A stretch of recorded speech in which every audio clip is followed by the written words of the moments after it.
Hello, dear champions. Welcome to Super Grades. My name is Tapesh Saxena, and now in this session, we are going to solve the slot 3 LRDI paper of CAT 2024. CAT 2024 का जो slot 3 का exam हुआ था, उसमें से LRDI section के पूरे 22 questions हम इस सेशन में डिस्कस करने वाले हैं, सॉल्व करने वाले हैं. हाईली रिकमेंडेड ये है कि हर सेट को पहले आप खुद से सॉल्व करने की कोशिश कीजिए. तो मैं आपको सेट जो है वो इनिशियली पूरा पूरा शो करूंगा. आपको उसके स्क्रीनशॉट लेना है या वीडियो को पॉज करके पहले खुद से उसे सॉल्व करने की कोशिश करनी है. उसके बाद फिर आपको सॉल्यूशन देखना है. That will be the correct learning process. Otherwise आप जितना सीख सकते हैं उतना नहीं सीख पाएंगे, है ना. So let's start. Let's begin with the first set. तो फर्स्ट सेट अगर आप देखोगे तो ये है हमारा first set. As I said कि यहाँ पर चाहो तो एक बार वीडियो को पॉज कर सकते हो, स्क्रीनशॉट ले सकते हो और इस सेट को पहले खुद से एक बार सॉल्व करना है. तो डायरेक्शंस क्या है? Over the top OTT subscribers of a platform are segregated into 3 categories. ठीक है, तो 3 कैटेगरी में जो ओटीटी सब्सक्राइबर्स हैं वो सेग्रीगेटेड हैं, डिवाइडेड हैं. कैटेगरीज हैं kid, Elder and others. Some of the subscribers used one app and the others used multiple apps to access the platform. तो यस, प्लेटफॉर्म को एक्सेस करने के लिए कुछ सब्सक्राइबर्स ने वन ऐप का यूज किया है, कुछ सब्सक्राइबर्स ने मल्टीपल एप्स का यूज किया है. The figure below shows the percentage of the total number of subscribers in 2023 and 24 who belong to the kid and elder categories. तो ये जो हमें डायग्राम गिवन है इसमें हमें समझ में आ रहा है कि ये जो ब्लैक वाला बार है ये 2023 का है और ये जो हमारा लाइन जिसके अंदर बने हुए हैं वो जो बार है वो हमारा 2024 का है. ये वाला जो पार्ट है ये किड के लिए है, ये वाला जो पार्ट है ये एल्डर के लिए है. तो 2023 में टोटल नंबर ऑफ सब्सक्राइबर्स में किड्स का परसेंटेज था 15% एंड ऑब्वियसली 2024 में ये 20% है. एल्डर के केस में 2023 में उनका जो वेट है वो है 20% और 2024 में ये हो जाता है 30%. ठीक है, तो ये तो हमें इस डायग्राम से अंडरस्टैंडिंग मिल ही गई. उसके बाद फिर हमारे पास ये कुछ क्लूज हैं. इन क्लूज को आप एक एक करके वन बाय वन पढ़िए, समझने की कोशिश कीजिए कि इन क्लूज में आपको क्या बताने की कोशिश की जा रही है. And then these are the 4 questions. ये 4 क्वेश्चंस हैं जो कि आपको सॉल्व करना है. ठीक है, तो अगेन दी सेम थिंग कि पहले खुद से सॉल्व कीजिए, उसके बाद ही वीडियो को आगे देखिएगा.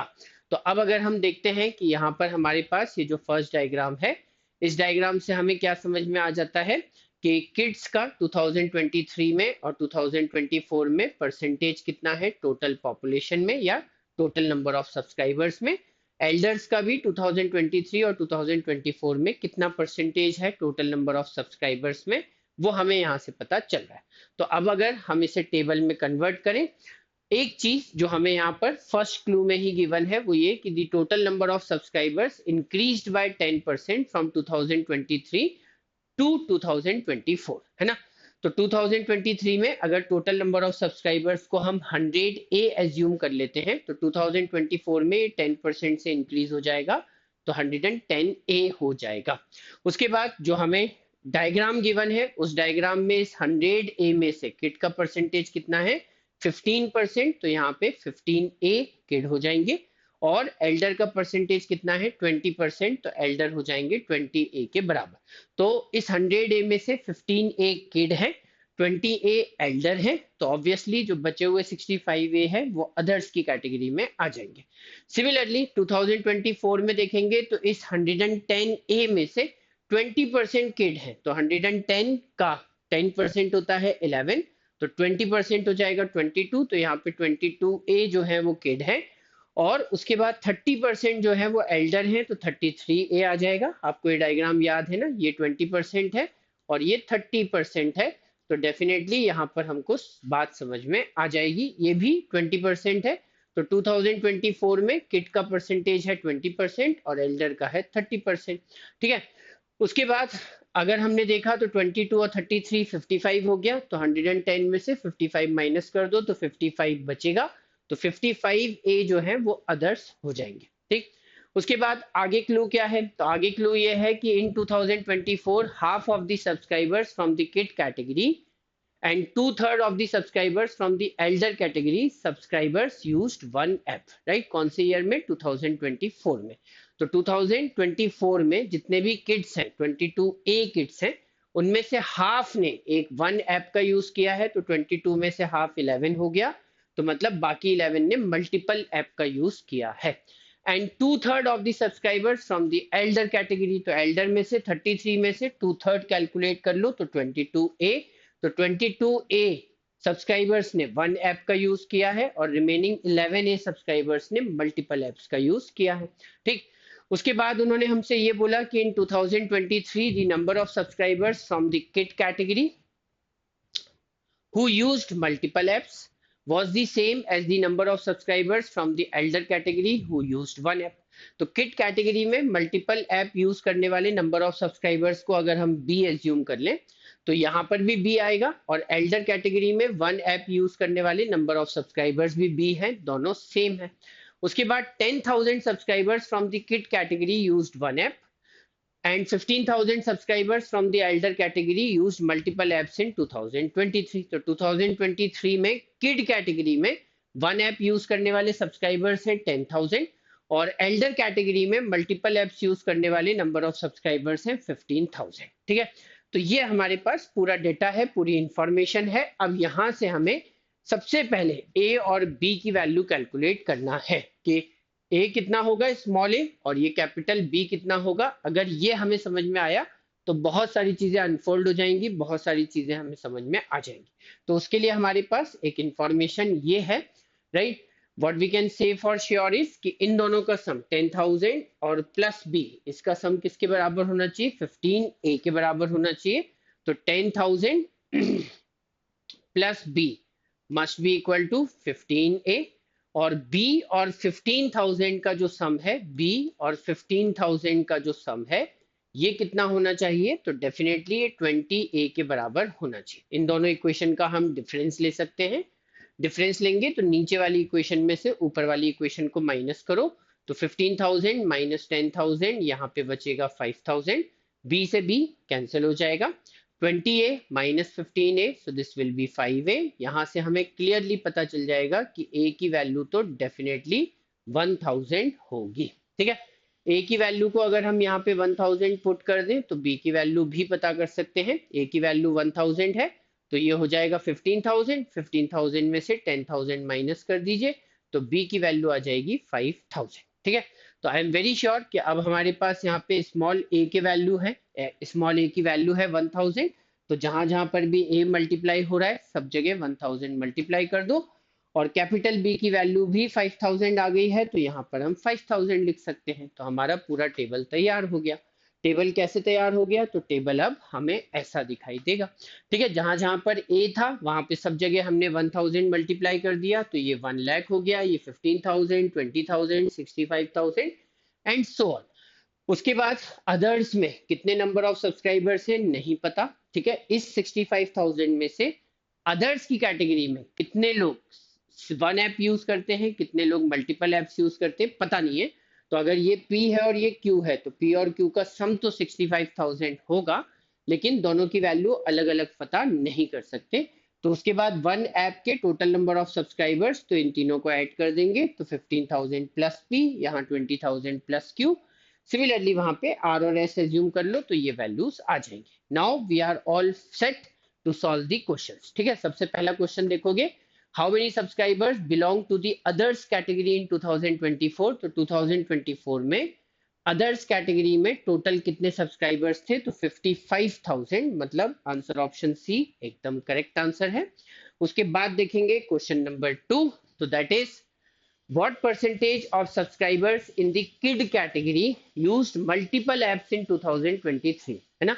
तो 2023 में किड्स कैटेगरी में मल्टीपल ऐप यूज करने वाले सब्सक्राइबर्स का परसेंटेज कितना है? तो अगर कैटेगरी के अंदर परसेंटेज पूछा है तो कैटेगरी की टोटल वैल्यू में से ही परसेंटेज देखना पड़ेगा। तो ये जो 5000 है, ये 15,000 का कितना परसेंट होगा? 5000 15,000 का वन थर्ड होता है, वन थर्ड का मतलब 33.33%। तो answer option A will be the correct answer. Then we move on to question number 3। What was the percentage increase in the number of subscribers in the elder category from 2023 to 2024? तो elder category में 2023 में कितने subscribers थे? 20,000. 2024 में कितने हो गए? 33,000. मतलब 13,000 सब्सक्राइबर्स इंक्रीज हो गए. बेस वैल्यू मींस 2023 की पॉपुलेशन कितनी है? 20,000. तो ये 13,000 20,000 का कितना परसेंट होगा?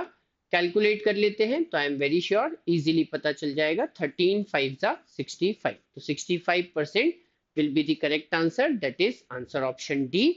Then we solve the question number 4. What could be the minimum percentage of subscribers who used multiple apps in 2024? तो मल्टीपल एप्स यूज करने वाले 2024 में मिनिमम नंबर ऑफ सब्सक्राइबर्स का मिनिमम परसेंटेज, राइट? तो ऑब्वियसली परसेंटेज मिनिमम तब होगा जब number of subscribers minimum होंगे. And obviously minimum to minimum 22,000 तो होंगे ही. अगर एस की वैल्यू 0 भी है तो भी 22,000 मिनिमम. और 22,000 इस 1,10,000 का कितना परसेंट है? तो ऑब्वियसली 20%.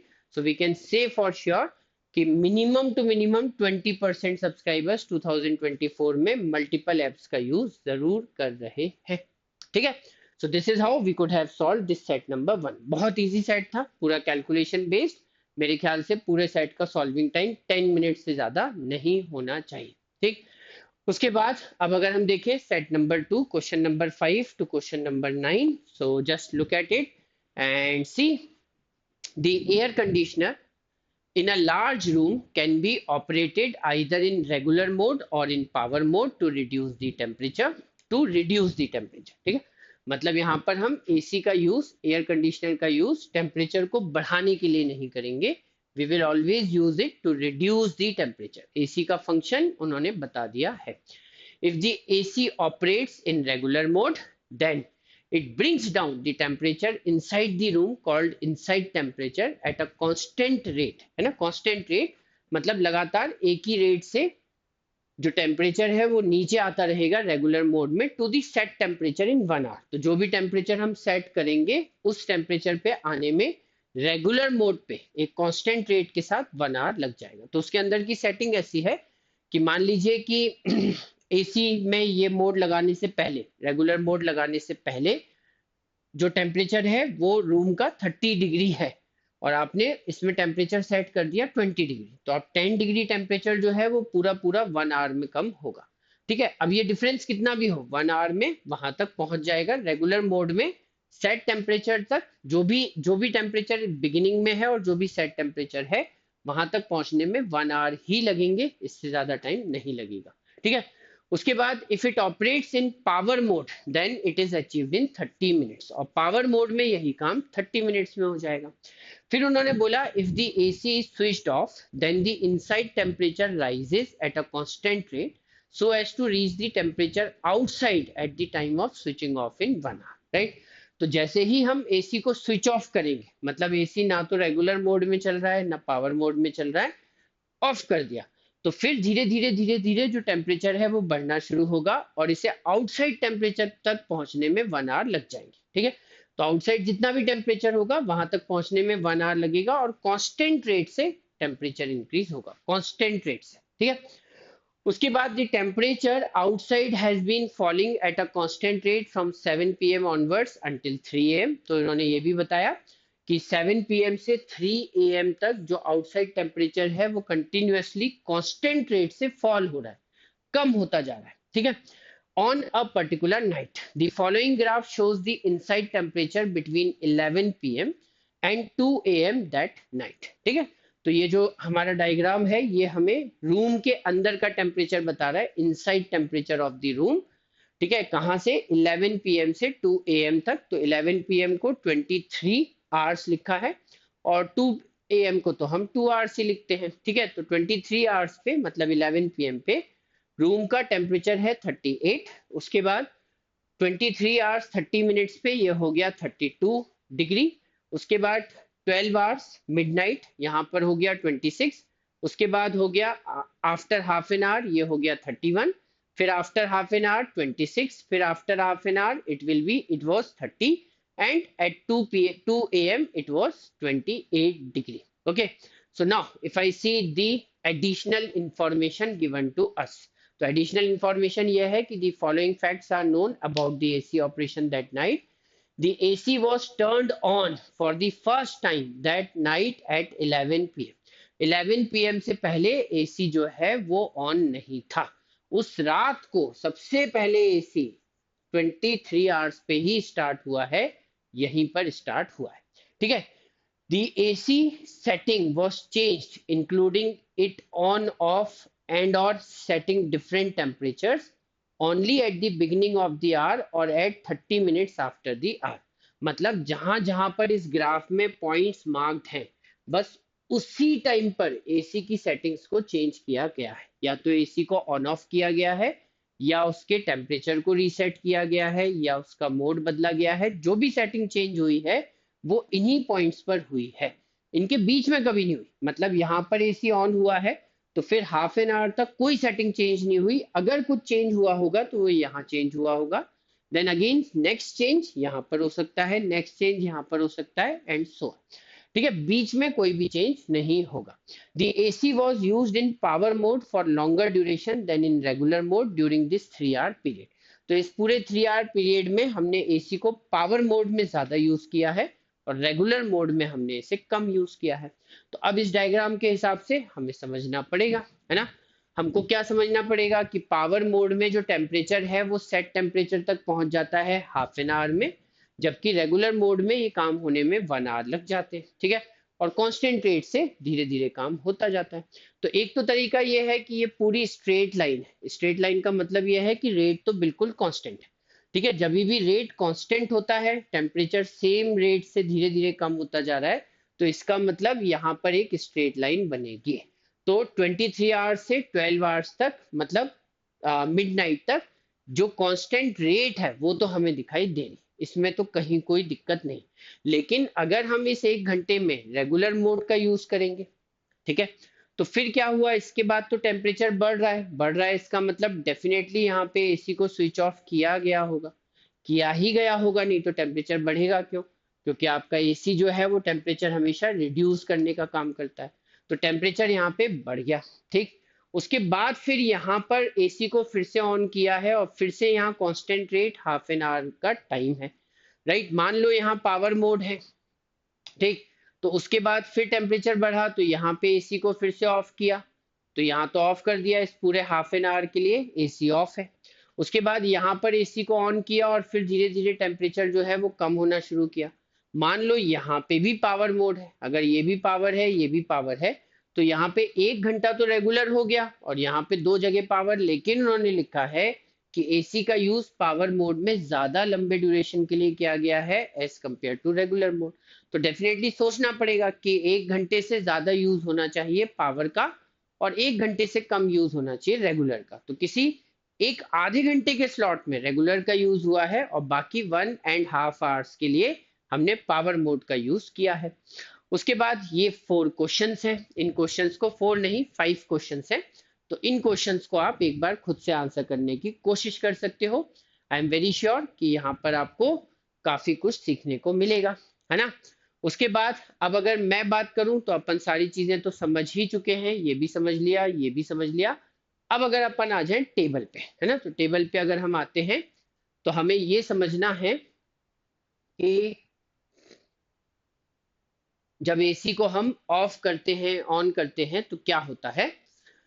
तो सबसे पहले 38 डिग्री जो है वो टेम्परेचर था रूम का, एंड ऑब्वियसली जो स्टेट थी एसी की वो अभी तक 11 आवर्स तक तो ऑफ थी। हमने 11 पीएम पर इसे सबसे पहले ऑन किया, ठीक है। ऑन किया तो धीरे धीरे धीरे धीरे टेम्परेचर कम होना शुरू हुआ, राइट, और ये 38 से 32 हो गया, मतलब 6 डिग्री टेम्परेचर कम हो गया, हाफ एन आवर में 6 डिग्री कम हो गया। उसके बाद 32 से 26 हो गया, तो फिर हाफ एन आवर में 6 डिग्री कम हो गया, ठीक, राइट, 6 डिग्री कम हो गया। उसके बाद फिर अगर हम देखें तो हमें ये पता है कि जब भी हम एसी को ऑफ करेंगे, एसी को हम जब भी ऑफ करेंगे तो 1 घंटे में ये आउटसाइड टेम्परेचर के बराबर हो जाएगा कांस्टेंट रेट से। मतलब आधे घंटे में ये आधी ही दूरी ट्रेवल कर पाएगा। विच मीन्स कि जब हमने यहाँ पर देखो, यहाँ पर तो एसी ऑन ही है, राइट। जब हमने इसको यहाँ पर ऑफ किया, ठीक है, 12 आवर्स पे हमने इसको ऑफ किया, पहले 1 घंटे तक एसी ऑन है, फिर हमने 12 बजे इसे ऑफ कर दिया, तो 12 से 12:30 बजे तक इसका जो टेम्परेचर है वो इंक्रीज हुआ। कितने डिग्री इंक्रीज हुआ? 5 डिग्री। लेकिन आधे घंटे में 5 डिग्री इंक्रीज हुआ है, इसका मतलब इसकी मंजिल क्या थी, इसका डेस्टिनेशन क्या था, इसे किस टेम्परेचर पे पहुंचना था। तो ऑब्वियसली हम ये बोल सकते हैं कि इसे पहुंचना तो होगा इससे डबल, क्योंकि आधे घंटे में 5 हुआ है, मतलब इसको पहुंचना तो डेफिनेटली 5 और आगे, मतलब 31 + 5। इस समय आउटसाइड टेम्परेचर डेफिनेटली 36 रहा होगा, इस समय तो नहीं जब हमने एसी को ऑफ किया था, क्योंकि एसी ने अपना रेट तो उसी हिसाब से सेट किया होगा। 26 डिग्री पे ऑफ किया। अब एसी को ये पता है कि उसे 1 घंटे में आउटसाइड टेम्परेचर मैच करना है, राइट। तो इसका मतलब आउटसाइड टेम्परेचर 36 था, तो उसने रेट को कैसा रखा कि हर आधे घंटे में 5 डिग्री जो टेम्परेचर है वो धीरे धीरे इंक्रीज हो जाएगा कांस्टेंट रेट के साथ। तो आधे घंटे में 5 बढ़ा, अभी 5 बढ़ने से पहले हमने एसी को फिर ऑन कर दिया। ऑन कर दिया तो फिर से टेम्परेचर कम होने लगा, यहाँ पे -5 हो गया, ठीक है। जैसा भी हमने सेटिंग की होगी उसके हिसाब से 5 डिग्री टेम्परेचर कम हो गया। उसके बाद हमने फिर इसे ऑफ किया, और फिर अगर हमने इसको ऑफ किया तो 26 से ये आधे घंटे में 30 तक पहुंचा, मतलब +4 किया, राइट। इसका मतलब +8 डिग्री टेम्परेचर रहा होगा। तो 26 में +8 करो तो यहाँ पे टेम्परेचर था 34। उसके बाद 30 से 28 हो रहा है, मतलब यहाँ पर ऑन किया है, और फिर आगे का तो हम कह नहीं सकते, 2 बजे के बाद का डेटा हमारे पास नहीं है, ठीक है। तो 30 से 28 यहाँ पे 2 डिग्री टेम्परेचर कम हो गया। अब उसके बाद अगर हम आउटसाइड टेम्परेचर को समझने की कोशिश करें तो उन्होंने हमसे ये कहा था कि 7 PM से 3 AM तक आउटसाइड टेम्परेचर कंटिन्यूअसली लगातार कांस्टेंट रेट से कम हो रहा था। Constant rate. इसका मतलब अगर ये 12 बजे 36 है और 1 बजे 34 हो गया तो 1 घंटे में 2 डिग्री कम हुआ है। तो हर 1 घंटे में 2 डिग्री कम होगा। और अगर 2 डिग्री 1 घंटे में कम होगा तो हर हाफ एन आवर में 1 डिग्री रिड्यूस होता जाएगा। तो इसका मतलब अगर यहाँ 36 है तो हाफ एन आवर के बाद 35 था, ठीक है। हर 2 घंटे में, हर 1 घंटे में 2 डिग्री कम होगा, तो हाफ एन आवर में 1 डिग्री कम हो जाएगा, यहाँ भी 1 डिग्री। उसके बाद यहाँ भी 1 डिग्री कम हो जाएगा, यहाँ भी 1 डिग्री कम हो जाएगा, एंड सो ऑन। इसके पीछे चले तो इसके पीछे भी वो इसी स्पीड से कम हो रहा था, मतलब हाफ एन आवर पहले 37 था, उसके पहले 38 था, ठीक है। तो ऑब्वियसली यहाँ पे 38 होना भी चाहिए, क्योंकि यहाँ पे जब एसी ऑन किया तब रूम का टेम्परेचर भी 38 था, तो आउटसाइड भी 38 होना चाहिए था, राइट। लेकिन फिर भी हमने एज्यूम नहीं किया, सारी चीजों को मैथमेटिकली प्रूफ कर दिया कि जब हमने सबसे पहली बार एसी ऑन किया उस समय रूम का इनसाइड टेम्परेचर और आउटसाइड टेम्परेचर दोनों 38 डिग्री ही थे, ठीक है।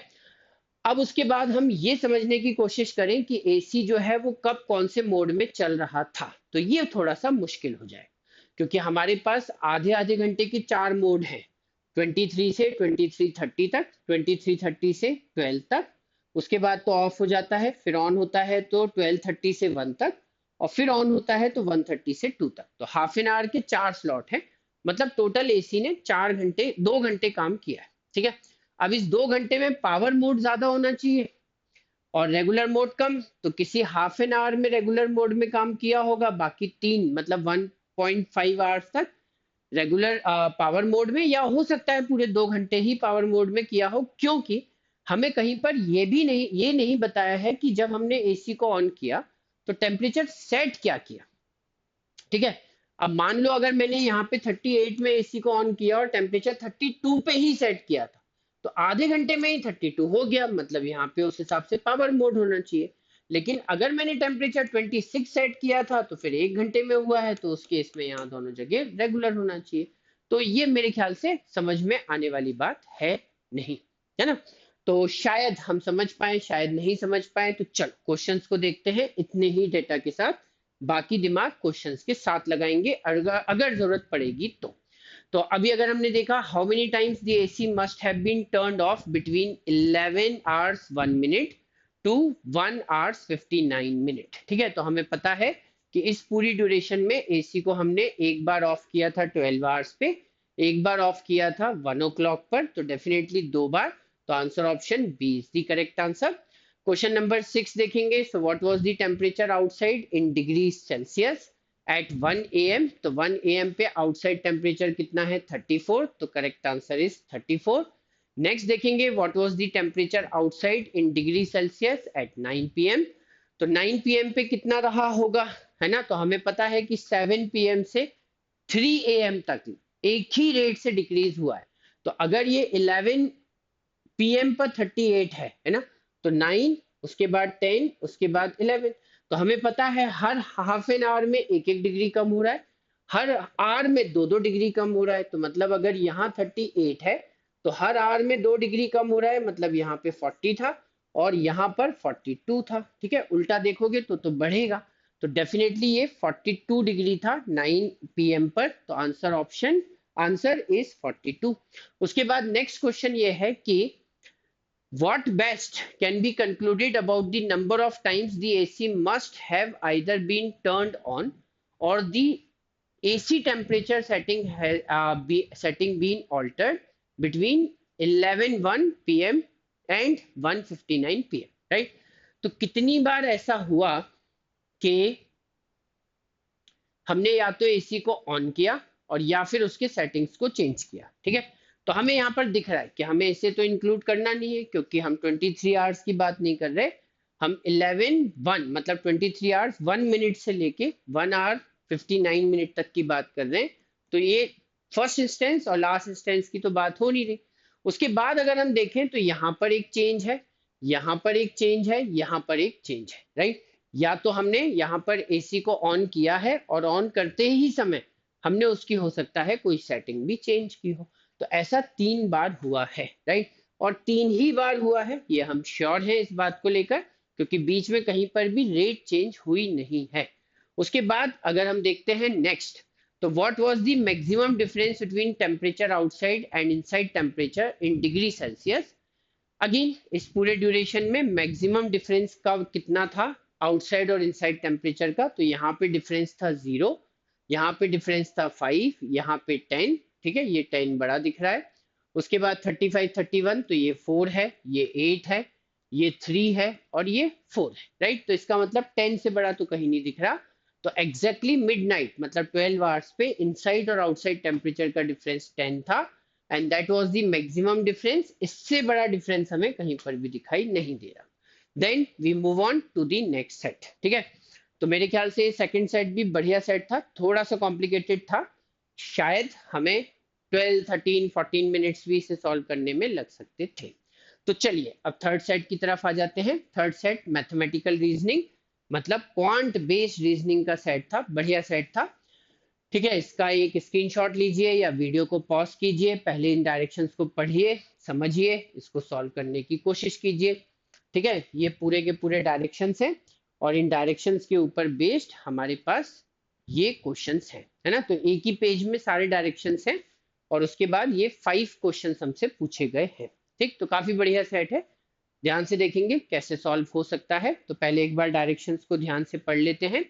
The figure below shows a network with 3 parallel roads represented by horizontal lines RA, RB, RC and another 3 parallel roads represented by vertical lines V1, V2, V3. The figure also shows the distance in kilometer between two adjacent intersections. 6 ATMs are placed at 6 of the 9 road intersections. ठीक है, तो यहाँ पर हमारे पास 3 vertical 3 horizontal road हैं और इनके बीच में यहाँ पर 9 इंटरसेक्शंस हैं। अब इन 9 इंटरसेक्शंस में से कोई 6 इंटरसेक्शंस हैं जहां पर एटीएम्स प्लेस किए गए हैं। 6, 9 में से 6 मतलब 3 इंटरसेक्शन पे कुछ नहीं है, कोई 6 इंटरसेक्शंस हैं जहां पर एटीएम्स प्लेस किए गए हैं। ठीक है, each ATM has a distinct integer cash requirement. ठीक है, डिस्टिंक्ट, तो हर एटीएम की जो रिक्वायरमेंट है वो डिस्टिंक्ट है, कोई भी दो की रिक्वायरमेंट सेम नहीं है। And the numbers at the end of each line in the figure indicate the total cash requirements of all ATMs placed on the corresponding road. For example, the total cash requirement of the ATMs placed on road RA is 22 lakh, right. तो R A, ये जो first horizontal road है, इस पे यहाँ पर तीन में से कोई एक जगह, दो जगह, तीन जगह एटीएम रखा होगा, और उन सब की टोटल कैश रिक्वायरमेंट का सम हमें यहाँ पर 22 दिया हुआ है।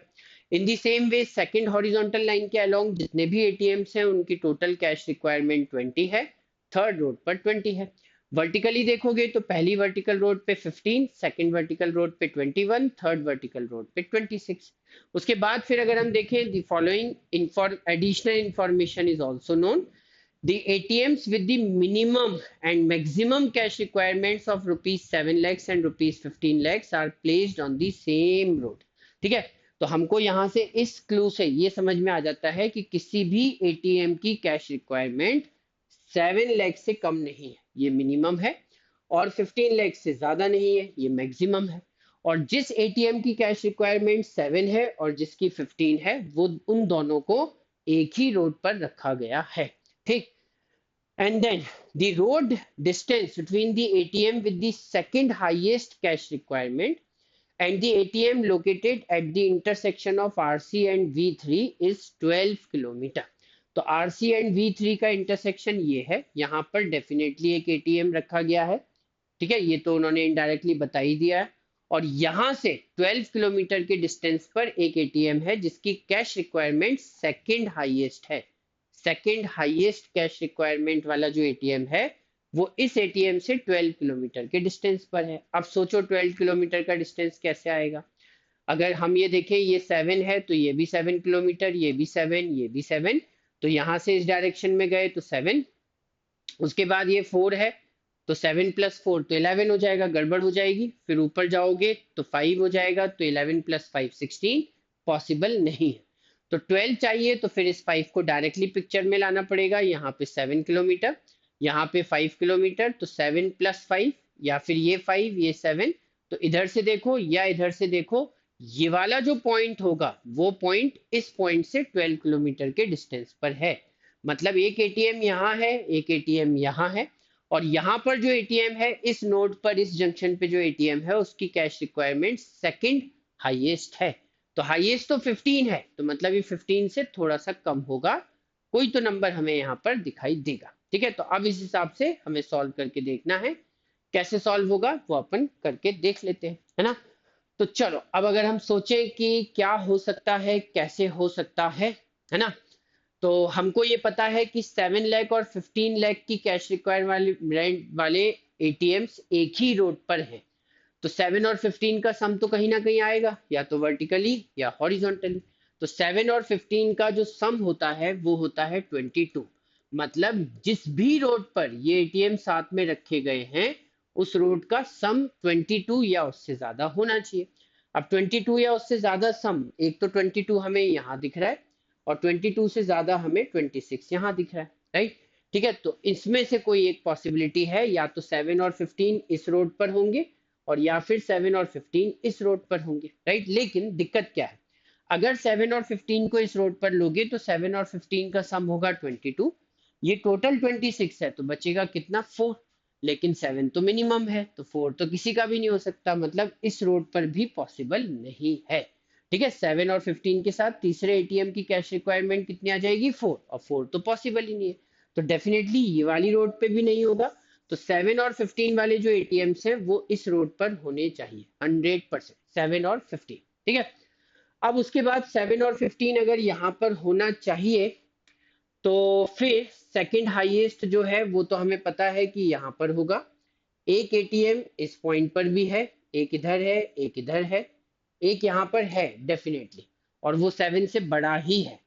ठीक है, तो क्या बोल सकते हैं हम कि अगर वो 7 से बड़ा ही है, मान लो कि इस पॉइंट पर 15 है, क्योंकि ये वाला सम बहुत बड़ा है 26, तो अगर यहाँ पे 15 है तो 15 को 26 बनाने के लिए 11 चाहिए, और 11 चाहिए तो मेरे ख्याल से हमें एक सिंगल एटीएम ही लेना पड़ेगा, क्योंकि दो एटीएम मिलाकर 11 करोगे तो दोनों की वैल्यू या किसी एक की तो 7 से कम हो जाएगी, जो कि पॉसिबल है नहीं। ठीक, सिमिलरली उसके बाद अगर हम ये देखेंगे कि यहाँ पर हमें सम 20 चाहिए, यहाँ पर भी 20 चाहिए, ओके ठीक है। उसके बाद ये वाला जो सम है ये 15 होगा, ठीक है, तो क्या 15 वाला एटीएम यहाँ हो सकता है? तो हम बोलेंगे नहीं, क्योंकि अगर यहाँ 15 है तो इन दोनों में तो फिर एटीएम है ही नहीं। चलो ठीक है, पॉसिबल तो है, ऐसा हो सकता है। अगर हमने 15 वाला एटीएम यहाँ रखा, 15 लाख की रिक्वायरमेंट वाला, तो 15 यहाँ पर है तो यहाँ कोई एटीएम नहीं होगा, यहाँ पर भी कोई एटीएम नहीं होगा। ठीक है, उसके बाद अब एक 7 वाला एटीएम और चाहिए, है ना, 7 वाला एटीएम और चाहिए। तो हम ये बोल सकते हैं शायद कि अगर हमने 7 वाला एटीएम यहाँ लिया, 7 वाला एटीएम यहाँ लिया, तो इन दैट केस 7 प्लस 14 हो जाएगा 21, और 14 सेकंड हाईएस्ट है, पॉसिबल है। लेकिन दिक्कत क्या है कि अगर 7 यहाँ रखा और 14 यहाँ लिया, 7 और 14 का सम 21, तो फिर 14 के साथ यहाँ 6 लेना पड़ेगा, 6 तो पॉसिबल ही नहीं है। तो डेफिनेटली फिर 7 यहाँ नहीं होना चाहिए, फिर 7 होना चाहिए यहाँ। ठीक है, और अगर यहाँ 7 होता है तो इन दैट केस हमें क्या पता चलेगा कि इस पूरे का सम 26 चाहिए, तो 26 में से 7 माइनस किया तो हमारे पास बचेगा 19, तो इन दोनों का सम 19 होना चाहिए। ठीक है, एंड ऑब्वियसली यहाँ पर कोई एटीएम होगा नहीं, इन दोनों का सम 21 चाहिए, इन दोनों का सम 20 चाहिए, और इन दोनों का सम 19 होना चाहिए। ठीक है, तो कैसे होगा पॉसिबल? तो मेरे ख्याल से थोड़ी सी अगर हम नंबर्स के साथ नंबर क्रंचिंग थोड़ी सी करनी पड़ेगी। यहाँ पे सेकंड हाईएस्ट है ना, तो 15 के बाद एक वैल्यू होती है 14, 14 के साथ 6 लेना पड़ेगा, नॉट पॉसिबल।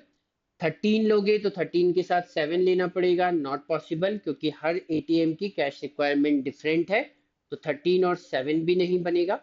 12 और 8 बन सकता है ना, अगर मैंने यहाँ पे 12 रखा तो यहाँ पे 8, और अगर ये सेकंड हाईएस्ट है तो अब कोई भी वैल्यू 12 से के बराबर नहीं होगी, हर वैल्यू 12 से कम होनी चाहिए। तो यहाँ पे 21 है, तो 12 प्लस 9 21 आ जाएगा। उसके बाद अगर हम देखेंगे तो यहाँ पर 9 प्लस 11 20, और 7 प्लस 8 15 प्लस 11 26। देखो सारी चीजें सेट हो गई। तो अब ये तो हमारा एक तरीका हो गया, इस तरीके से हमने सोच लिया। अब अगर हम ध्यान से देखें तो इस तरीके में हमें क्या पता चला? तो इसमें हमें ये पता चला बच्चों कि अगर ये 12 है, ये 9 है, तो इनका सम 21 हो गया। ठीक है, ये 11 है, 11 को 26 बनाने के लिए 7 प्लस 8 15 चाहिए। तो अगर हम इस पूरे 15 को यहाँ ले आए और 7 और 8 को यहाँ शिफ्ट कर दें तो भी कुछ चेंज नहीं आएगा, क्योंकि 15 तो सम फिर भी बन जाएगा। मतलब इमीडिएटली हमारे दिमाग में ये भी आ सकता है कि यहाँ पे 7, यहाँ पे 8, ठीक है, उसके बाद यहाँ पर 12 हो सकता है, यहाँ पे 9, एंड देन यहाँ पर हो सकता है 15, एंड देन यहाँ पर हो सकता है 11। तो ये भी एक पॉसिबिलिटी है। ये जो दो नोड, ये जो तीन नोड्स हैं, यहाँ पे कुछ भी नहीं होगा। ठीक है, तो फर्स्ट वाले केस में ये तीन नोड हैं जो कि एम्प्टी हैं, बाकी सब में एटीएम है।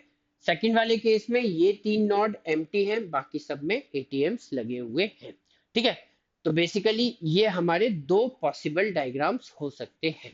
ठीक, बस यही दो पॉसिबिलिटी बनेंगी, थर्ड कोई पॉसिबिलिटी यहाँ पे बन नहीं सकती, क्योंकि हमने देख लिया था कि 7 बीच में तो नहीं हो सकता। ठीक है, और 15 भी बीच में नहीं हो सकता, तो 7 और 15 दोनों बीच में नहीं हो सकते, तो या तो राइट लेफ्ट में 15, राइट में 7, या फिर राइट में लेफ्ट में 7 और राइट में 15, यही कर सकते हो। ठीक है, चलो उसके बाद अगर हम देखें तो यहाँ पर हमारे क्वेश्चंस क्या है? तो क्वेश्चन ये है कि which of the following statements is correct? The cash requirement of the ATM placed at the RC V2 intersection cannot be uniquely determined। RC और V2, तो अगर हम देखें तो RC और V2 इसकी तो कैश रिक्वायरमेंट 9 लाख है, और ये तो हम यूनिकली डिटरमाइन कर सकते हैं। तो इसका मतलब पहला आंसर ऑप्शन तो करेक्ट नहीं है। उसके बाद उन्होंने बोला कि इस एटीएम की जो रिक्वायरमेंट है वो 8 लाख है, तो ये भी करेक्ट नहीं है। इसकी रिक्वायरमेंट 9 लाख है, ये करेक्ट है, राइट। उसके बाद how many ATMs have cash requirements of rupees 10 lakhs और मोर? तो 10 लाख या उससे ज्यादा रिक्वायरमेंट कितने एटीएम्स की है? तो 1 2 3, एक 11, एक 12 और एक 15 हमें चाहिए ही, कोई सा भी केस हो चाहिए ही। तो इसका मतलब यहाँ पर 3 आ जाएगा answer. Which of the following two statements is are definitely true? Each of RA, RB and RC has two ATMs। ठीक है, हर हॉरिजॉन्टल में दो एटीएम हैं। तो क्या हर हॉरिजॉन्टल लाइन पर दो एटीएम है? बिल्कुल सही बात है। उसके बाद उन्होंने बोला each of V1, V2 and V3 has two atoms. तो क्या हर वर्टिकल लाइन पे भी दो एटीएम है?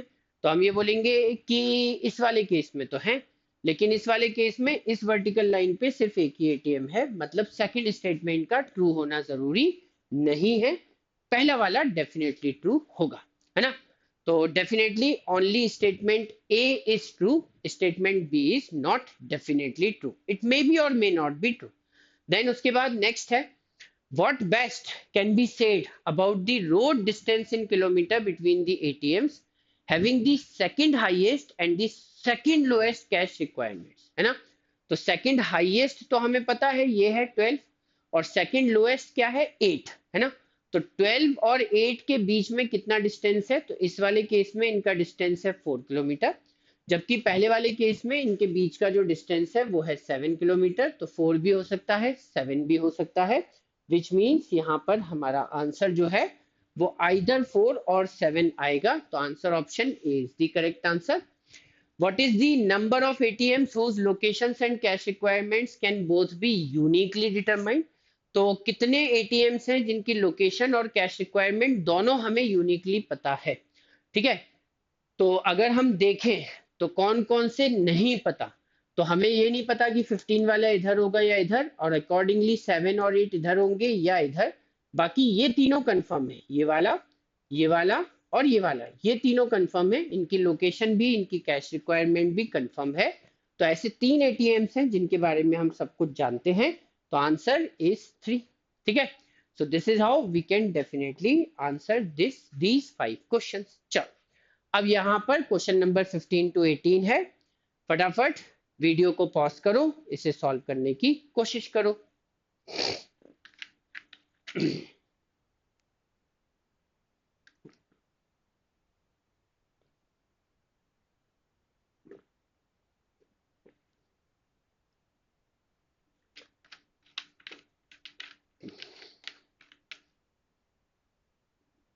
हाँ जी, तो इस टेबल में क्या गिवन है? इस टेबल में गिवन है, the table given below shows the amount in grams of carbohydrate, protein, fat and all other nutrients per 100 gram of nutrients in 7 food grains, right? तो 7 food grains है हमारे पास। the first column shows the food grain category and the second column its code name, the table has some missing values। ठीक है, तो देखो क्या बताया है इस टेबल में, उन्होंने हमसे ये बोला है कि फूड ग्रेन 3 कैटेगरी के होते हैं, या तो सीरियल या फिर मिलेट और या फिर सुडो सीरियल। ठीक है, अब सीरियल कैटेगरी में 2 टाइप के फूड ग्रेन हैं, उनकी कोड नेमिंग है C1 और C2। मिलेट में 3 टाइप के हैं, M1, M2, M3, और सुडो सीरियल में भी 2 टाइप के फूड ग्रेन्स हैं, P1 और P2। अब इस टेबल में यहाँ पर जो नंबर्स दिए हैं ये क्या बता रहे हैं? तो ये बता रहे हैं कॉम्पोजिशन, कि हर फूड ग्रेन में कार्बोहाइड्रेट, प्रोटीन, फैट और अदर न्यूट्रिएंट्स कितना अवेलेबल है। तो हमने क्या किया, सबसे पहले 100 ग्राम ऑफ दैट ग्रेन लिया, मान लीजिए C1 का हमने 100 ग्राम लिया, फिर उसकी टेस्टिंग की, तो उस 100 ग्राम में हमें पता चला कि कुछ कार्बोहाइड्रेट है, कुछ प्रोटीन है। ठीक है, उसके बाद फैट 0 है और अदर न्यूट्रिएंट्स 12 है। इससे हमको ये बात समझ में आती है कि इन चारों वैल्यूज का सम 100 होना चाहिए, क्योंकि 100 ग्राम में हम ये कॉम्पोजिशन बनाने की कोशिश कर रहे हैं। तो अदर न्यूट्रिएंट्स में तो सारी चीजें कवर हो गई, तो 100 ग्राम्स में से 12 ग्राम्स अदर है, तो बाकी में तो फिर हमारे पास कार्बोहाइड्रेट, प्रोटीन और फैट ही होना चाहिए। तो हॉरिजॉन्टली चारों नंबर का सम हमेशा 100 होगा। ये हमारे पास एक हिडन इंफॉर्मेशन है, इसे थोड़ा सा दिमाग में जरूर रखना पड़ेगा। उसके बाद फिर अगर हम देखें तो इस टेबल को तो आगे एनालाइज कर ही लेंगे, लेकिन इसके साथ साथ हमें कुछ एडिशनल फैक्ट्स भी गिवन है। इन फैक्ट्स को भी आप ध्यान से पढ़िए, यहाँ पे आप पॉज कर सकते हैं वीडियो को। उसके बाद फिर ये क्वेश्चंस हैं, इन क्वेश्चंस को आंसर करने की कोशिश कीजिए, है ना? तो आई एम वेरी श्योर कि आपको ये बात तो समझ में आ ही रही है कि क्वेश्चन के आंसर्स तभी आएंगे जब हमारा टेबल जितना ज्यादा फिल हो सकता है उतना ज्यादा फिल हो जाएगा उसके बाद। ठीक है, तो चल राइट, अगर आपने सॉल्व किया है तो आंसर्स को मैच कर लेते हैं, टेबल को फिल करने की कोशिश करते हैं हम लोग। ठीक है, तो चल अगर यहाँ पे देखेंगे टेबल का मोटा मोटा स्ट्रक्चर तो हमें समझ में आ ही गया। अब ये जो एडिशनल फैक्ट्स गिवन है इसके अकॉर्डिंग टेबल के वैल्यूज को मैनेज करने की कोशिश करते हैं। Both the pseudo cereals had higher amounts of carbohydrate as well as higher amounts of protein than any millet, right? तो मिलेट के कंपैरिजन में मतलब ये और ये इन तीनों के कंपैरिजन में ये जो नीचे वाले दो वैल्यूज हैं ये दोनों बड़े होने चाहिए, ठीक है। इन तीनों से मतलब 62 यहाँ पे जो भी आएगा वो नंबर और 56 इन तीनों से बड़े वैल्यूज हमें यहाँ पर मिलने चाहिए, ठीक है। इन अदर वर्ड्स हम ये बोल सकते हैं कि ये तीनों वैल्यूज डेफिनेटली 66 से तो छोटी है क्योंकि यहाँ 66 है, और यहाँ पर जो भी वैल्यू आएगी उससे भी ये तीनों छोटे ही होंगे। And same is true for protein. Protein में भी मिलेट का जो प्रोटीन है उससे ज्यादा ही प्रोटीन होगा सूडो सीरियल की दोनों कैटेगरी में। तो ये दोनों वैल्यूज इन तीनों में से किसी भी वैल्यू से बड़े रहेंगे हमेशा, ठीक है। ये पहली इंफॉर्मेशन है। उसके बाद both the cereals had higher amounts of carbohydrate than any pseudo cereal. तो अब यहाँ पर जो कार्बोहाइड्रेट है सीरियल में वो सूडो सीरियल से हमेशा ज्यादा है, तो यहाँ पे जो भी दो वैल्यूज आएंगे उन दोनों से बड़े वैल्यूज हमें यहाँ पर दोनों जगह दिखाई देंगे। उसके बाद उन्होंने हमसे ये बोला कि all the missing values of carbohydrate amounts in grams for all the food grains are non zero multiples of 5, ठीक है। तो अब क्या है कि कार्बोहाइड्रेट्स में जितने भी मिसिंग वैल्यूज हैं ऊपर से नीचे तक ये सब नॉन जीरो मल्टीपल्स ऑफ 5 है, ठीक है। Non zero multiples of 5, non zero मतलब जीरो नहीं होना चाहिए, उसके अलावा कोई भी 5 का मल्टीपल यहाँ पे दिख सकता है। तो इस कॉलम में जितने भी मिसिंग वैल्यूज हैं they must be multiples of 5, ये बात याद रखना है। मल्टीपल्स ऑफ 5 की जरूरत है हमें कार्बोहाइड्रेट वाले कॉलम में। उसके बाद उन्होंने बोला all the missing values of protein fat and other nutrients amounts in grams are all the food grains are non zero multiples of 4। इसके अलावा जितने भी मिसिंग वैल्यूज हैं प्रोटीन के, फैट के, अदर न्यूट्रिएंट्स के, ये सब जो हैं ये मल्टीपल्स ऑफ 4 हैं, ठीक है। तो यहाँ पर हमें हर मिसिंग वैल्यू जो है वो एक 4 का मल्टीपल दिखाई देगी, ठीक है। तो इस वाले कॉलम में 5 के मल्टीपल चाहिए, बाकी सब जगह हमें जितने भी मिसिंग वैल्यूज हैं सब 4 के मल्टीपल में चाहिए, ठीक है। उसके बाद लास्ट में उन्होंने ये भी कहा है कि P1 content double the amount of protein that M3 contains.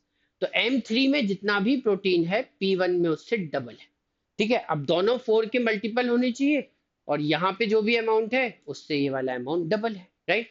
तो अगर 4 के मल्टीपल को डबल करोगे तो वो डेफिनेटली 8 का मल्टीपल बन जाएगा। तो यहाँ पे तो हमें कोई 8 का मल्टीपल दिखाई देगा, ठीक है। और 8 का मल्टीपल कैसा दिखाई देगा? मिलेट से बड़ा मतलब 10 से बड़ा। तो 10 से बड़ा 8 का सबसे पहला मल्टीपल कौन सा होता है? 16, फिर 24, फिर 32। तो आप सोच सकते हो, देखो इन दोनों का सम 66 और 10 है, 66 और 10, 66 और 10 है मतलब कितना हो गया? दोनों का सम मिलाकर 76। बचा कितना? 24। तो इन दोनों का सम ही 24 होना चाहिए। अगर यहाँ 24 लिया तो यहाँ 0 आ जाएगा, लेकिन उन्होंने लिखा है कि यहाँ के सारे missing values non zero multiples of 4 है। नॉन जीरो मतलब यहाँ पे 0 तो आना ही नहीं, और अगर 0 आना ही नहीं है तो ये 24 तो नहीं हो सकता। तो 10 से बड़ा मल्टीपल चाहिए 8 का, लेकिन वो 24 नहीं हो सकता, मतलब 100% यहाँ पर 16 आएगा और 16 के बाद यहाँ पर 8 आ जाएगा, ठीक है।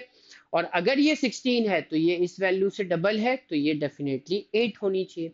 उसके बाद 56 प्लस 12 हो गया 68, 68 में 8 हमने ऐड कर दिया तो हो गया 76, और 76 प्लस 24 हो जाएगा 100, ठीक है। तो यहाँ 24 आ गया। उसके बाद अब अगर हम ध्यान से सोचें तो क्या और वैल्यूज पता कर सकते हैं? अब ये 14 और 16 दोनों के दोनों नंबर यहाँ के सारे वैल्यूज से बड़े होने चाहिए, है ना।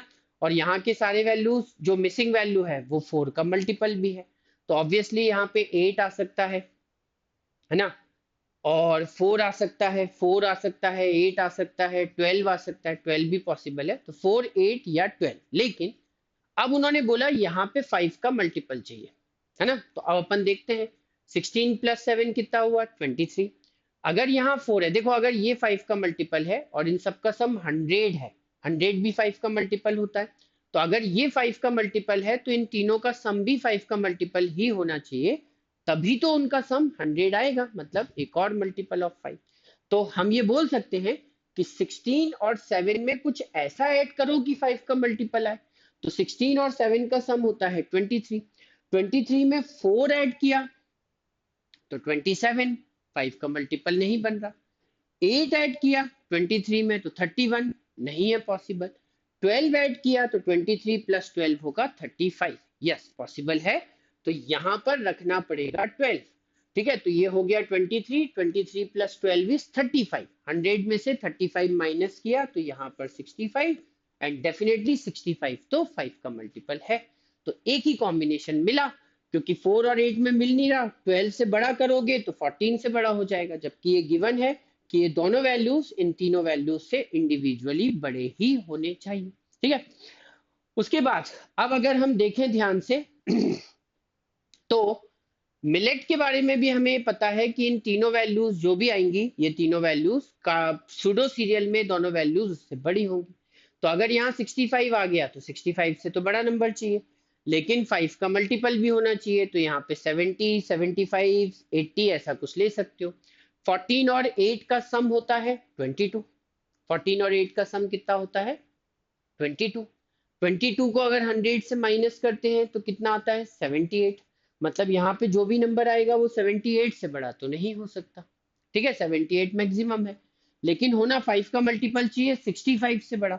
तो मतलब या तो 70 या फिर 75। एक और चीज कि यहाँ पर जो नंबर आएगा वो 4 का मल्टीपल होना ही चाहिए। ठीक है, तो अगर मैंने यहाँ पे 4 भी रखा तो देखो 14 प्लस 8 कितना हुआ 22, 22 प्लस 4 इज 26, और 26 के बाद क्या बचेगा मेरे पास, तो डेफिनेटली 26 के बाद यहाँ पे बचेगा 74। वो तो पॉसिबल नहीं है। तो यहाँ पर मुझे 4 नहीं, यहाँ पर भी 8 ही रखना पड़ेगा।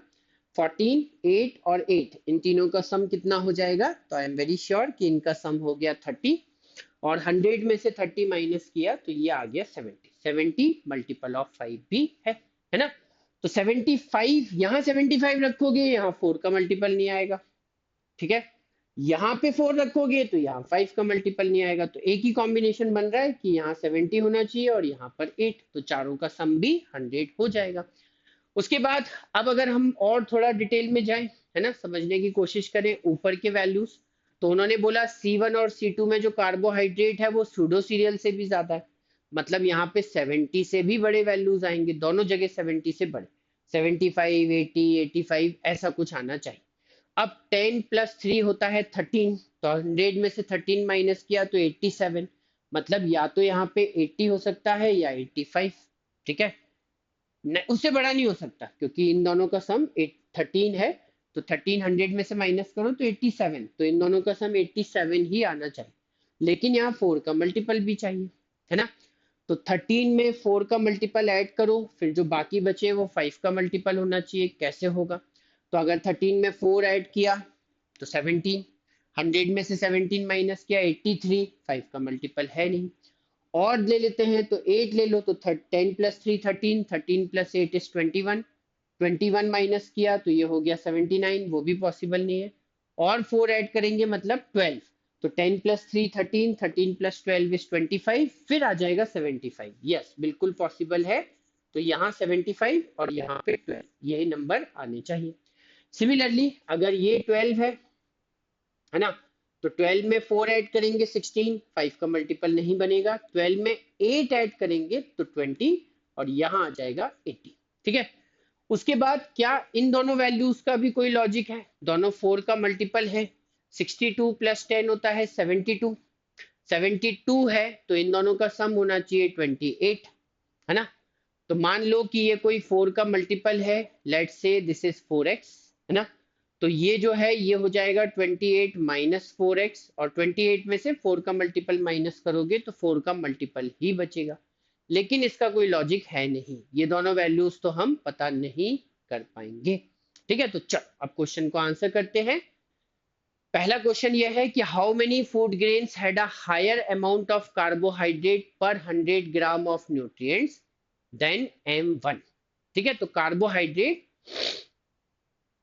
M1 से ज्यादा कार्बोहाइड्रेट कितने फूड ग्रेन्स में है, M1 से ज्यादा कार्बोहाइड्रेट। तो M1 में कार्बोहाइड्रेट कितना है 62। अब इससे ज्यादा देखो, तो ज्यादा देखोगे तो 65 है, 66 है, 70 है, 75 है, 80 है। तो 5 वैल्यूज इससे ज्यादा है ना। सिर्फ ये वाली जो वैल्यू है 60 56 ये इससे कम है, बाकी पूरे 5 वैल्यूज इससे ज्यादा हैं, तो definitely answer is 5। How many grams of protein were there in 100 grams of nutrients in M2? तो M2 में कितना प्रोटीन है? तो M2 में प्रोटीन कितना है? तो M2 में प्रोटीन है 12, ये भी हमने कैलकुलेट कर लिया, तो इसका आंसर 12।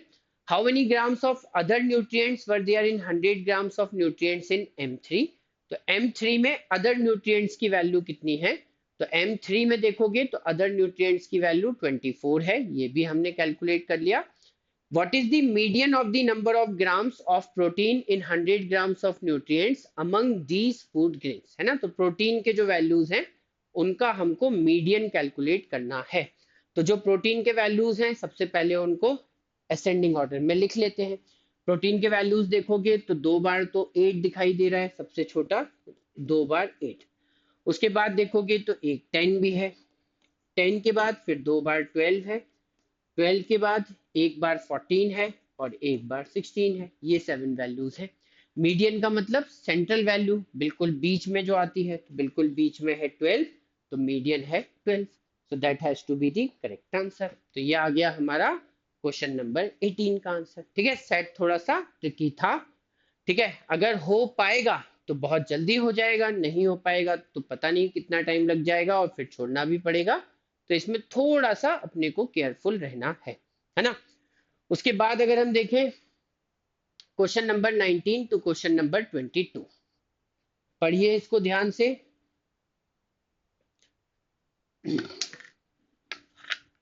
हेलो हेलो हेलो,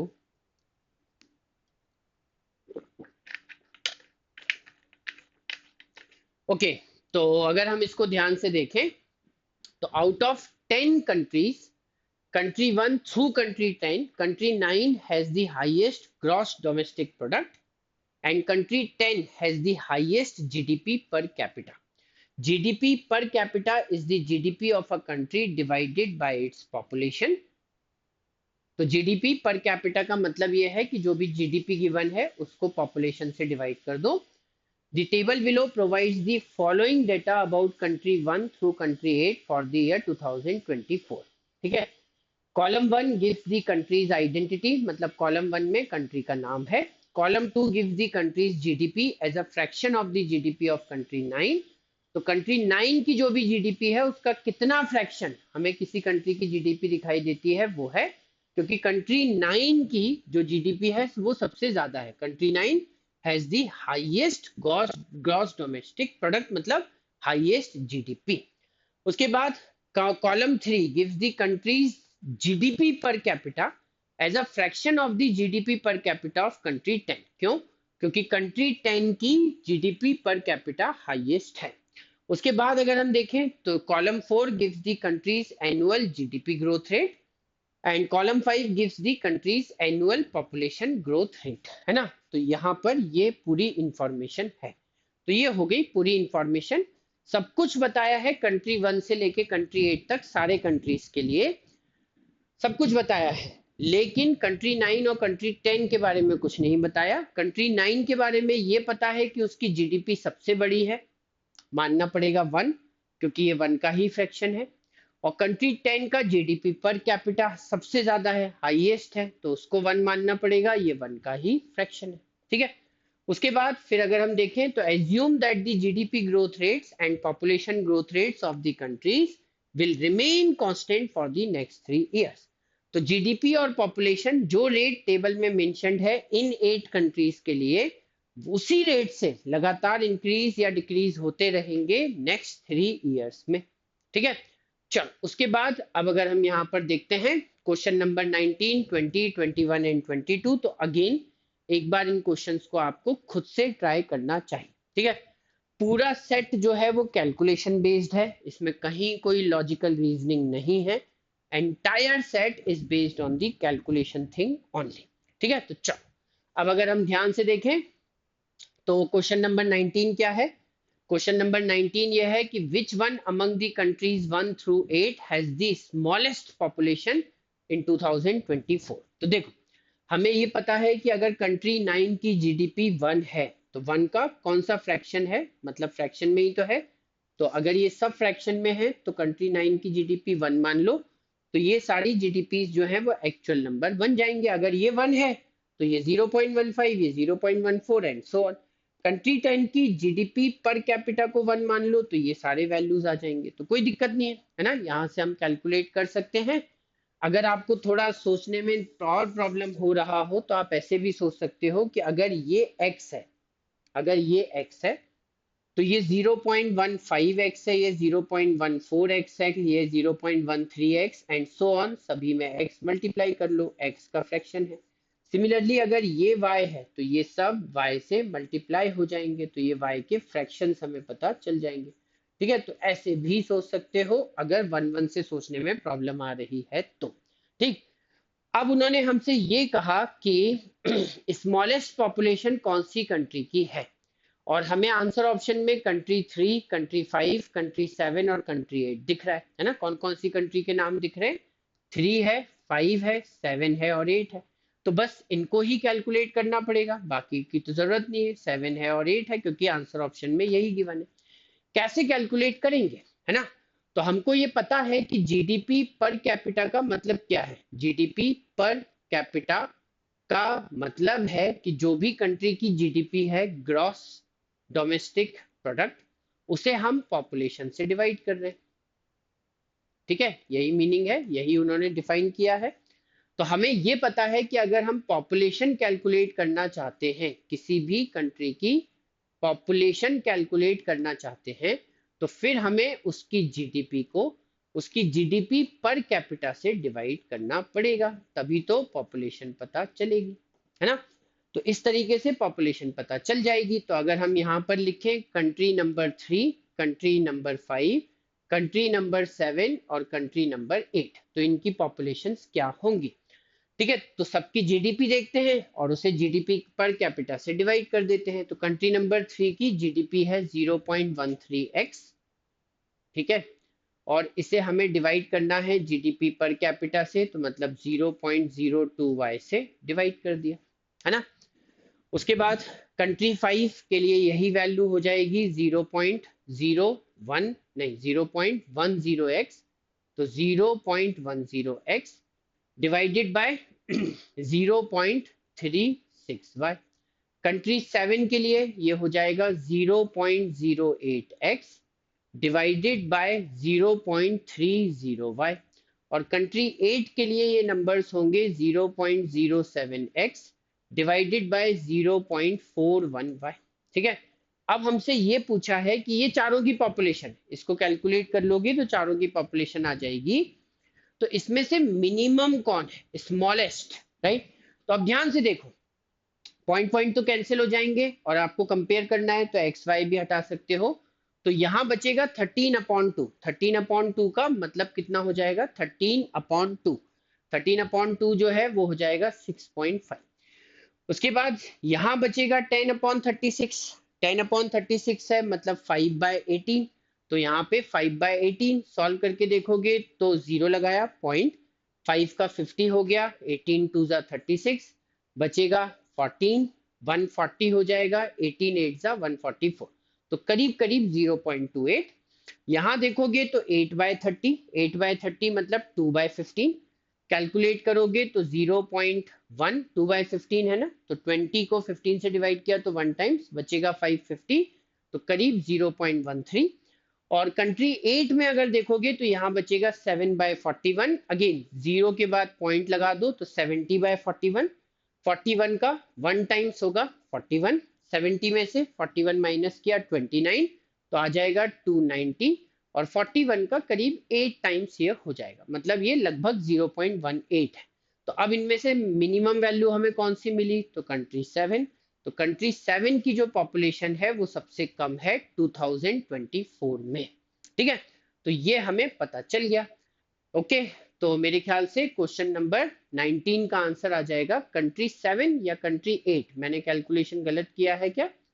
एक बार ध्यान से देख लेते हैं।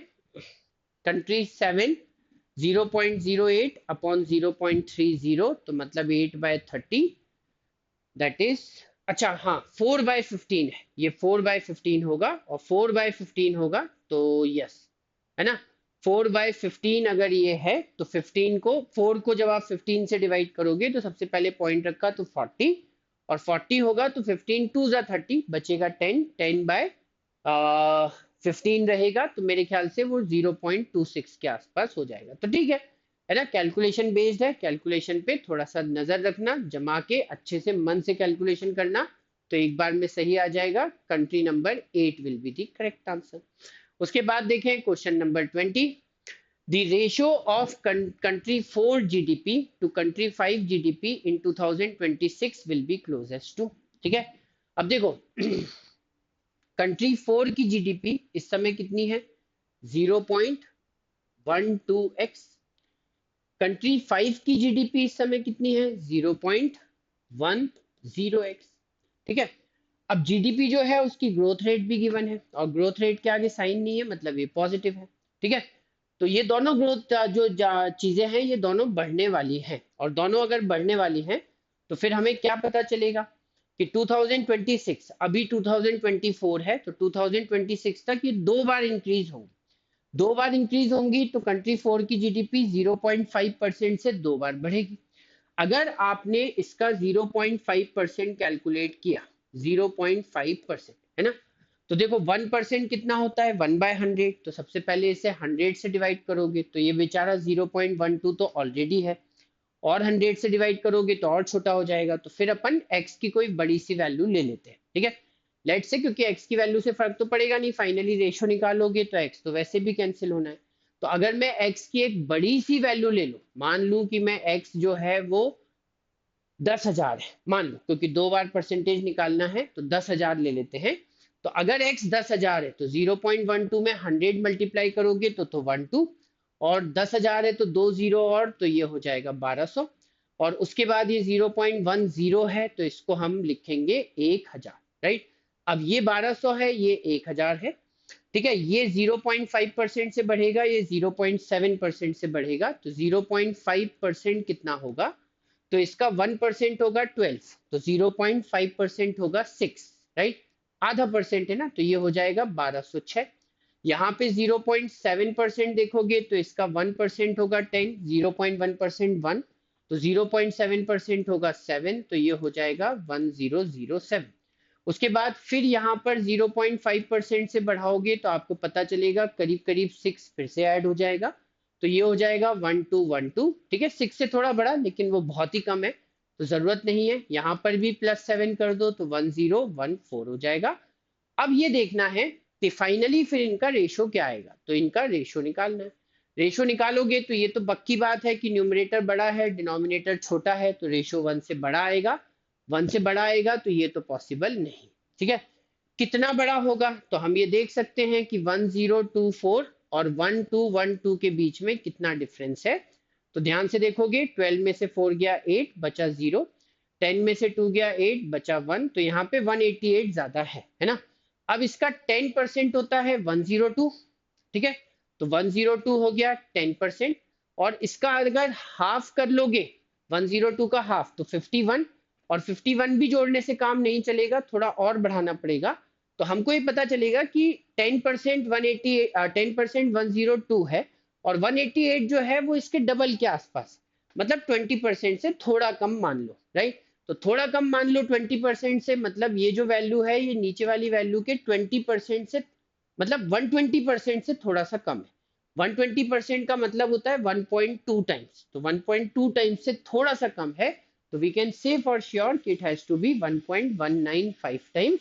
Answer option A is the correct answer. ठीक है, तो थोड़ा सा लॉजिक लगाओगे तो कैलकुलेशन को थोड़ा कम कर सकते हो।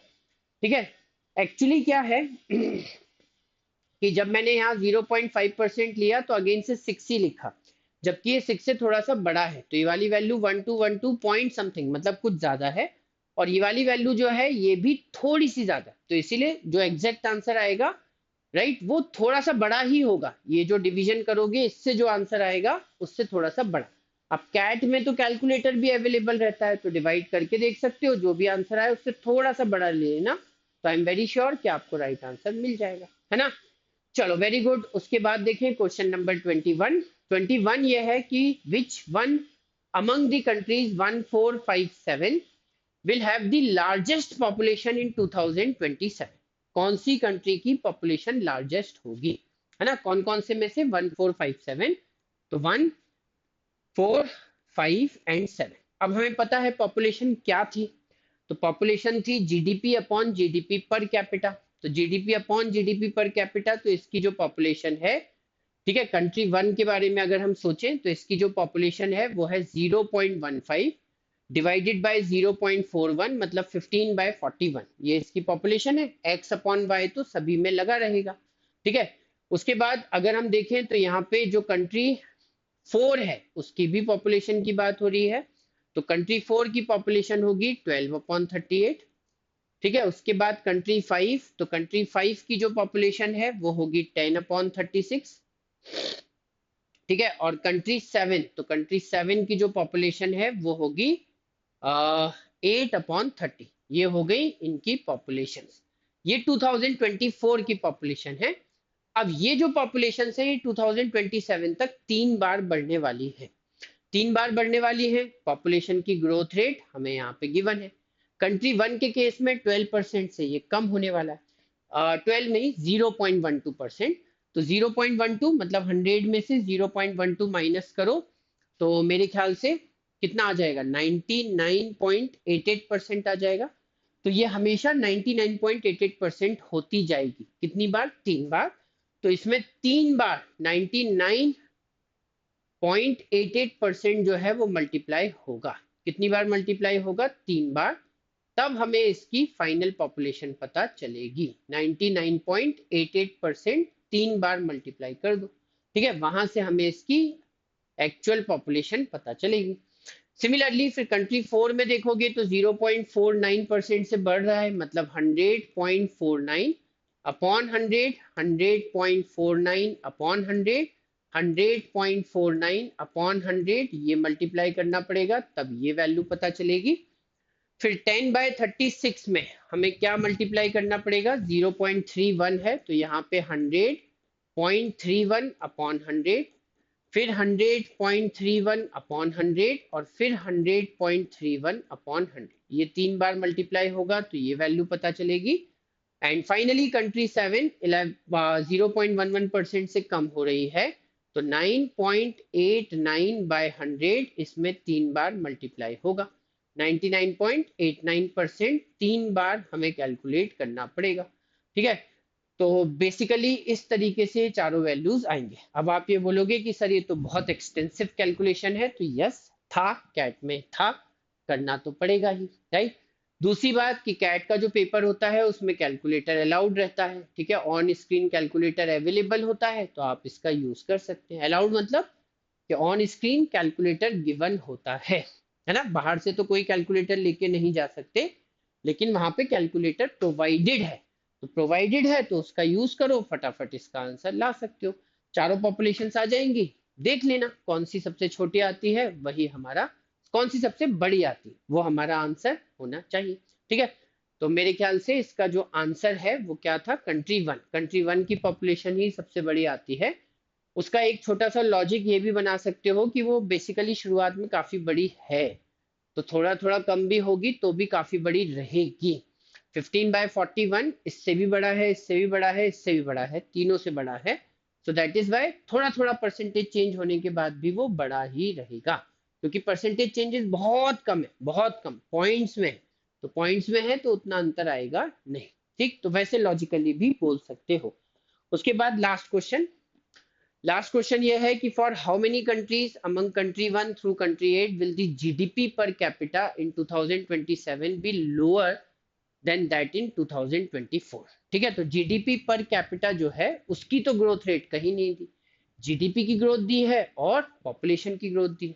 तो अगर हम ये बोले कि जीडीपी पर कैपिटा है क्या, तो जीडीपी पर कैपिटा जो है वो जीडीपी अपॉन पॉपुलेशन है, जीडीपी अपॉन पॉपुलेशन।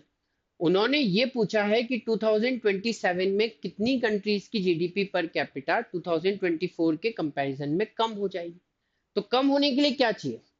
कम होने के लिए ये चाहिए कि जीडीपी कम हो जाए और पॉपुलेशन बढ़ जाए, ऐसा होना चाहिए। तो ऐसा कहीं हो रहा है क्या? ध्यान से देखो कि जीडीपी बढ़ जाए और पॉपुलेशन कम हो जाए, तब सॉरी, जीडीपी कम हो जाए तो जीडीपी तो कहीं कम हो नहीं रही, जीडीपी की ग्रोथ तो हमेशा पॉजिटिव है, तो जीडीपी तो कहीं पर भी कम नहीं हो रही, है ना।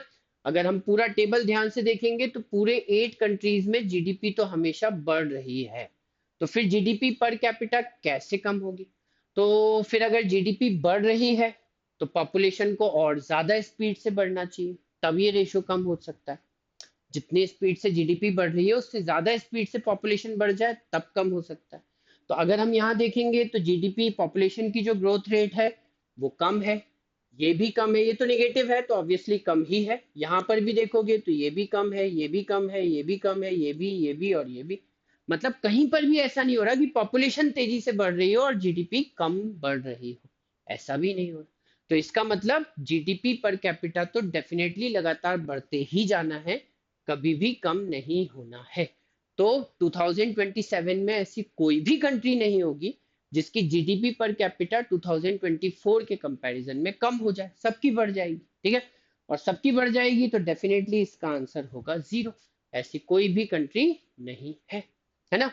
तो अगेन कैलकुलेशन बेस्ड क्वेश्चन है, लेकिन थोड़ा लॉजिक लगाएंगे तो आंसर बहुत जल्दी आ जाएगा, है ना। सो दैट्स इट, यहाँ पर हमारे पूरे 22 क्वेश्चन सॉल्व हो गए। अब आप अच्छे से पढ़ाई करते रहिए, आगे बढ़ते रहिए, right. All the very best, अपनी फिटनेस और हेल्थ का अच्छे से ध्यान रखिए। टाटा बाय बाय।